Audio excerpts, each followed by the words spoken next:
bénéfice. Putain, mince, j'ai trop tard. Alors, ils viennent de parler de ce fameux ballon sonde là, qui survolerait les États-Unis, qui survolerait des silos de missiles, etc. C'est comme le 11 septembre en fait, il y a des trucs bizarres dans votre ciel, les Américains, mais vous les laissez traîner, vous attendez de voir où ça va atterrir, s'il n'y a pas une bombe qui va vous tomber dessus, s'il n'y a pas un avion qui va vous éclater une tour jumelle, je sais pas.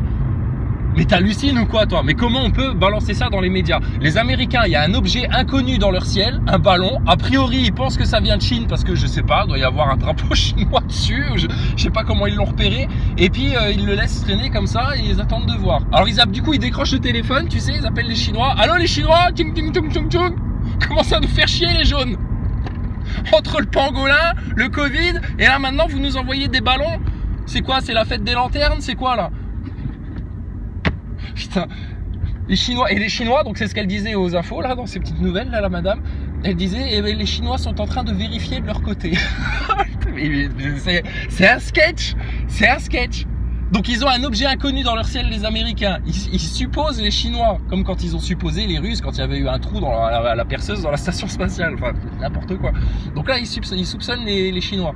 Ils appellent les Chinois et les Chinois leur ont dit. D'après France Info, qui vérifie l'info toujours plus sûre, l'info dont on a confiance, la meilleure des infos, c'est l'info chez France Info. Les Chinois sont en train de vérifier. Oui, allô, monsieur Biden, Robinette Biden, ça va, ça se passe bien les soirées pédophiles? Qu'est-ce qu'il y a comme problème? Il y aurait un ballon dans notre ciel, apparemment c'est à vous. Qu'est-ce que ça fout là? C'est quoi? Qu'est-ce que vous nous voulez? Apparemment ça survole des sites militaires en plus. Survole des sites militaires aux États-Unis. Vas-y, prends une montgolfière, va survoler un site militaire aux États-Unis, tu vas voir comment tu vas finir toi. Putain, mais ils rêvent. Et les Chinois leur ont dit, bah attendez, on va vérifier si c'est nous. Parce qu'il a dû tomber sur la secrétaire, elle était pas au courant. Je sais pas, moi j'essaye de comprendre en fait, tu vois. Mais putain, mais qu'est-ce qu'on raconte aux gens, c'est incroyable. Incroyable. Et alors, l'autre question qui se pose, question spéciale Nazaboy. Putain, les Chinois, ils ont pas une station spatiale? S'ils voulaient espionner des trucs comme ça, ils auraient pas mieux fait d'envoyer un satellite encore plus en hauteur qui ne se voit pas plutôt que d'envoyer un ballon à la con? Franchement, mais de qui se moque-t-on quoi? Donc ça, c'est encore un vieux prétexte tout pourri. Alors qui l'a vu le ballon? Tu l'as vu toi le ballon? Non? Bah alors ça se trouve il n'existe même pas. Si ça se trouve il te raconte des conneries. Tu l'as filmé comme la station spatiale, etc. Non, si ça se trouve, rien du tout. Personne l'a vu. Mais ils te sortent ça dans les annonces, dans les infos. Et puis là, t'as plein de gens aujourd'hui, ils doivent se dire, oh putain, regarde les Chinois, la provoque qu'ils font sur notre système démocratique américain, etc. Enfin bon, bref, quoi. Mais quelle rigolade. Bon, et juste avant ça, pareil, je te dis, j'ai dégainé trop tard. Le père Véran, qui disait oui blablabla, alors rendez-vous compte, ils ont déposé des amendements sur le truc de la retraite, du coup ça fait au moins 30 000 pages à 4 à lire, et on aurait pour 5 mois à faire ce travail parlementaire pour pouvoir relire tous les amendements, etc. Ils ont fait exprès de poser des amendements juste pour que on puisse pas faire notre truc. C'est pas juste. Véran, il se plaignait. Et qu'est-ce qu'il a rajouté, ce tocard là? Il a rajouté, oui, mais de toute façon, les Français n'attendent que ça, ils attendent le débat, les Français veulent un débat, ils aiment le débat, les Français veulent débattre. Allez, mais quand ils veulent débattre, quand ils veulent discuter, vous les traitez de complotistes, dégage, il n'y a rien à voir, on discute pas avec vous. Vous faites vos nazaboys. C'est typique des gens du mainstream. Ils prétendent vouloir débattre la démocratie, la discussion, etc. Mais dans les faits, soit les mecs fuient la discussion, fuient le débat, soit ils le sabotent, soit ils l'en empêchent, soit ils veulent pas. Donc arrêtez, monsieur Véran, de dire que vous êtes là pour la discussion, le débat, que les gens échangent entre eux, et puis finissent par tomber sur un terrain d'entente. On a bien vu avec la picouse comment ça s'est passé. On a bien vu avec vos confinements de débilos comment ça s'est passé. On a bien vu avec votre masque au-dessus du nez comment vous étiez hystérique et obtus et psychorigide. Donc franchement, il n'y a pas un problème là chez vous? C'est les complotistes le problème? Mais t'es ouf ou quoi toi? Donc bon, écoute, toujours aussi drôle hein, les infos. Hein. Et puis on va avoir nos nazaboys assermentés, etc. qui vont venir nous poster des commentaires de style oui, de toute façon la vérité vaincra, c'est la vérité, Mais vous n'êtes pas dans la vérité, vous. Quelle vérité de quoi? La vérité de la NASA, la vérité de ton gouvernement, la vérité de tes loges de francs-maçons. Mais t'es dans quelle vérité là? T'es dans une illusion toi. Donc arrêtez d'être gogol un peu là. C'est incroyable. Donc va t'occuper de ton ballon, chinois, neuneu de scientiste, va, putain, de leur provoque à la guerre mondiale, et puis franchement arrête de nous faire rire quoi. le Montana où se trouve l'un des 3 silos de missiles nucléaires du pays, à la base aérienne de Malmström. Joe Biden a demandé qu'il soit abattu, mais l'idée a été abandonnée à cause de sa taille et du danger que représenteraient ces débris en tombant au sol. Un avion militaire. Il se pose pas autant de questions avec les débris spatiaux, hein, mais c'est pas grave. Défense aérospatiale des États-Unis et du Canada qui précise que tout est fait pour qu'aucune information sensible ne soit collectée. Voilà en tout cas un sujet de plus sur la table pour le secrétaire d'État Antony Blinken qui part pour Pékin dimanche. Et le Canada évoque lui aussi un deuxième incident potentiel ce matin, sans en dire plus pour le moment. De son côté, la Chine vérifie les informations américaines et appelle à ne pas monter cette affaire en épingle. On va essayer d'en savoir plus sur ce type d'espionnage avec vous, Gérald Darbois. Bonjour. Bonjour. Vous êtes responsable de l'étude du renseignement au Conservatoire national des arts et métiers. D'abord, à quoi peut bien servir ce genre de ballon? Alors, en théorie, ce ballon sert généralement à faire du reniflage, c'est-à-dire à passer sur des sites plus ou moins proches où il y a eu une expérience nucléaire pour essayer de récupérer toutes les données possibles et imaginables liées à cette explosion pour pouvoir déterminer la nature de la bombe ou autre. Après, on peut toujours imaginer qu'on va faire de la télémétrie. Après, on peut toujours imaginer que... Voilà, ça c'est les infos, ça. On a l'impression que, on peut imaginer que... Et, tous les signaux qui passent, essayer de pouvoir sélectionner ceux qui nous intéressent. Mais là, on est plus dans James Bond que... Voilà, on est dans James Bond. Bon, donc il sait pas, le mec. Il sait pas. On est d'accord, c'est du cinéma. C'est du cinéma. Ils spéculent, ils imaginent que... Évident qu'il y a une mission d'espionnage plutôt que de repérage. Et du coup, le journaliste, comme un NASA boy, il tire ses propres déductions. Donc il paraît évident que... Ah bah oui, puisqu'on vient de se l'imaginer ensemble devant vos yeux ébahis, messieurs, dames. Putain, mais... Ça va? Des grands gosses en train de se raconter des histoires qui vont dans l'espace, qu'il y a des ballons, qu'il y a des trucs et des machins, qu'ils imaginent qu'ils croient qu'ils savent pas trop. Alors Biden, il a dit, allez hop, on abat ça, shootez-moi le ballon. Pépé sénile qui prend des décisions comme ça encore. Mais il sait même pas fermer ses lacets tout seul, le mec, putain, il tend la main à des fantômes devant un public.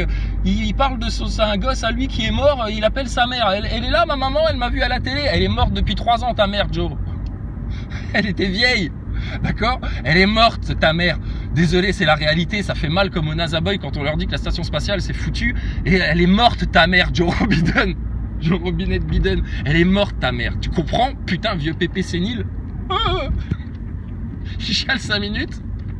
Une demi-heure après, il revient. Vous avez eu ma maman au téléphone, elle a vu mon discours, elle était fière de moi. Foutu le vieux. Et c'est le vieux qui dit non, on va le shooter.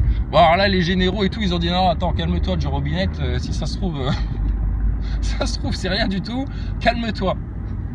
On va plutôt imaginer que. Putain, c'est folklorique. Moi, je me marre, hein, franchement. À l'heure où il n'y a plus beaucoup de comiques en France qui nous font rigoler, franchement, il y a juste à allumer la radio et tu délires, quoi. C'est tout. Donc, suite de cette histoire de ballon renifleur, qu'est-ce qu'il aura reniflé? Est-ce que ça pue la merde chez les Américains ou pas? La suite au prochain épisode. Qu'est-ce que tu veux que je te dise? Mais en tout cas, Véran, il est fort. Hein. Ah ouais, Véran qui veut un débat. Ah mais Olivier, viens. Ah viens. Ah viens, grosse tapette, tiens on va t'insulter comme Thomas Pesquet. Véran, t'es une grosse tapette. Véran, ton injection, elle était fausse. On a vu que c'était une aiguille rétractable la fois là. Tu t'es jamais fait injecter, c'est pipeau ça. D'accord Olivier Véran? Viens, on va débattre. Viens, on va débattre du masque que vous avez imposé sur des gosses en créant des traumatismes dès la petite enfance sur des enfants. Viens, on va en parler, puis on va parler de tes réseaux pédophiles, on va parler de ta franc-maçonnerie, on va parler du plan du nouvel ordre mondial, de Davos, etc. On va débattre et on va voir si le système des retraites là, c'est pas juste une conséquence de toutes les décisions que vous êtes en train de prendre pour pousser les peuples à leur autodestruction, à leur auto-misère, à leur auto-dépression là. Qu'est-ce que vous attendez comme solution de ces gens-là? Aucune, il n'y en aura jamais, aucune. Ils sont là pour vous pousser dans la merde, vos politiciens et vos médias, la preuve. Et la plupart d'entre eux, même les plus conscients du projet, du programme, du plan, du nouvel ordre mondial, etc., eux-mêmes, ils n'ont même pas vraiment conscience de ce qu'ils font en fait. Ils sont sous influence, ils sont aussi conditionnés comme vous, les NASA Boys. Et puis ils suivent un truc qui est foutu, qui est obsolète, qui n'apportera de bonheur et de joie et d'amour et de bien-être à personne. À personne! Puisque même eux qui tirent leur épingle du jeu et qui ont participé au plan, qui l'ont organisé, qui l'ont mis en place, etc., comme exécutants de cette élite globale, même ces gens-là, tu vois, ils sont pas bien en fait. Ah bah parce qu'ils sont rongés par la culpabilité, pas trop, mais ils ont peur en fait. Ils ont peur de se faire toper, ils ont peur de finir en tôle, ils ont peur de finir lynchés par la masse, par la foule, par la populace, quand la populace va comprendre vraiment ce que leur a fait leur élite. Donc ils sont pas bien. Tu vois bien que ça rend personne heureux, même ceux qui provoquent ça. Voilà, les NASA Boys, ils sont heureux. Mais non, regarde-les, ils pleurnichent, ils crient, ils sont pas bien. Là, ils insultent tout ce qu'ils peuvent dans les commentaires, tellement la vérité est en train de les rattraper. Mais on vous avait prévenu de ça, les NASA Boys. Tout va finir par sortir, tout finira par se savoir. Et la seule chose que vous allez avoir comme récompense de tout ça, c'est une monumentale, éternelle, historique honte. C'est déjà la honte pour vous. Vous êtes fait piquer pour rien. Vous avez porté vos masques bidons pour rien. Vous pensiez que c'était de la science. Regardez comment les faits vous ridiculisent. Encore un peu? Vas-y, France Info. Les Chinois ont les moyens de cartographier ou d'intercepter tout ce qu'ils veulent au-dessus des États-Unis ou au-dessus de l'Europe, sans qu'ils soient obligés d'envoyer un pauvre petit ballon, même avec 3000 kilos de charge utile. Merci. Eh bien, en tout cas, le Pentagone, on l'imagine, va se pencher sur cette question. Mais bon, le Pentagone, on l'imagine, donc c'est le monde de l'imaginaire, les infos sur France Info. Ils passent leur temps à imaginer des trucs. Mais au final, quand on débat, qu'on discute 30 secondes, ils arrivent aux mêmes conclusions évidentes que n'importe qui réfléchit 5 minutes. En quoi les Chinois, ils ont besoin d'envoyer soi-disant un ballon pour repérer, cartographier les États-Unis ou je sais pas quoi. Oui, mais là, c'est un ballon renifleur, il faut qu'il soit plus près parce que sinon, ils peuvent pas sentir les bonnes odeurs de la bombe nucléaire, là. Putain, t'inquiète pas, vous allez la sentir, l'odeur de la bombe nucléaire, à force de jouer au con comme ça. Mais c'est incroyable d'être aussi abruti, de suivre autant des connards de médias qui passent leur journée à vous dégueuler de la fake news et qui vous ont déjà tellement foutu dans la merde que vous continuez encore à les suivre comme des moutons. Mais c'est fou, ça. Et à croire tout ce qui sort de la télé, de la radio, du mainstream, du consensus. Ils passent leur temps, leur journée à vous raconter des conneries, ils sont payés pour ça. Ils veulent juste vous mettre des trucs dans la tête pour vous faire aller dans un certain sens. Et toujours, bien sûr, jamais ils viendront vous dire la vérité qui fracasse tous les orgueils, qui fracasse tous les menteurs, tous les illusionnistes, pour que vous soyez enfin délivrés, apaisés, soulagés, les Français. Donc ils vous veulent du bien ou ils vous veulent du mal, ces gens-là? On se l'imagine ou c'est concret, ça a été vérifié, il y a de nombreux témoins de ce qu'on raconte là, et puis tout le monde le subit plus ou moins, apportant la preuve de tout ce qu'on raconte là. T'hallucines la connerie de certains en France, hein. C'est lamentable. Hein. Heureusement, il y en a qui rattrapent le niveau, hein. Je te dis, waouh, ça fait plaisir. Mais putain, il y en a, franchement, ils sont mal barrés. Enfin bon, bref. Allez, sur ce, écoute, amusez-vous bien. Hein. Puisque vous êtes parti pour vous amuser, amusez-vous bien. Vous n'allez pas vous amuser longtemps, mais nous on va s'amuser pour toujours maintenant.